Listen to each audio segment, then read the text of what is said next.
get asked by a lot of people whether I do commercial, and I think because I'm banging on about residential all the time, people forget I've done quite a lot of commercial over the years. Here in Ipswich, down on the waterfront where we are, we've got 3 commercial buildings to let. This one here, which is 4,000 square feet of offices available at the moment. We've got a scheme at the back on the roadside, which hopefully is going to be let as a retail shop, and then some restaurants, potentially restaurants at the front on the water, right on the water. And when you're looking at buying commercial property, especially if it's empty, always apply for a planning permission for what you think someone might want it for. So for instance, if you think it might make a good restaurant and it hasn't got restaurant use at the moment, then apply for that permission even though you don't have a tenant yet. That way you can market it with restaurant permission.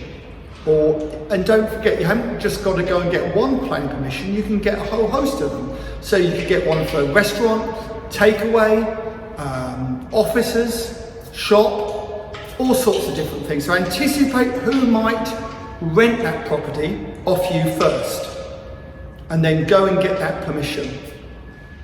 The other thing you need to do is to really make sure you help your potential tenants as much as possible.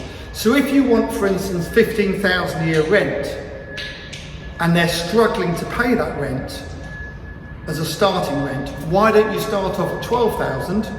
And by the time the lease is up for a rent review, which could be 3 or 4 or 5 years time, have it at 18,000 rather than 15 you wanted. So be flexible, be clever. If you're going to give rent-free periods away, which a lot of people do to encourage tenants to move in, then always make sure you get a first quarter's rent off them first, then give them the rent-free period, so you've got some financial commitment from them in the first place. That's so important, because what you don't want to do is let them in for 6 months on a rent-free period and then they go.